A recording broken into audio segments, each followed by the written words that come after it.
ಚಾಲಕನ ನಿಯಂತ್ರಣ ತಪ್ಪಿ ಖಾಸಗಿ ಬಸ್ಸೊಂದು ಡಿವೈಡರ್ ಮೇಲೆ ಏರಿದ ಘಟನೆ ಬಾಗಲಕೋಟೆ ಜಿಲ್ಲೆ ಇಳಕಲ್ ತಾಲೂಕಿನ ಗುಗ್ಗಲಮರಿ ಕ್ರಾಸ್ ಬಳಿ ನಡೆದಿದೆ. ಬೆಳಗ್ಗೆ ನಡೆದ ಅಪಘಾತ.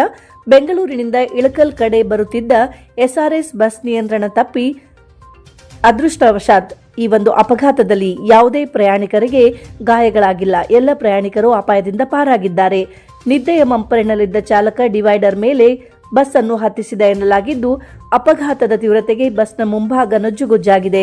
ಚಾಲಕ ಸೇರಿ 7-8 ಜನ ಪ್ರಯಾಣಿಕರಿಗೆ ಸಣ್ಣ ಪುಟ್ಟ ಗಾಯಗಳಾಗಿದ್ದು, ಗಾಯಾಳುಗಳಿಗೆ ಇಳಕಲ್ ಖಾಸಗಿ ಆಸ್ಪತ್ರೆಯಲ್ಲಿ ಚಿಕಿತ್ಸೆಯನ್ನು ನೀಡಲಾಗಿದೆ.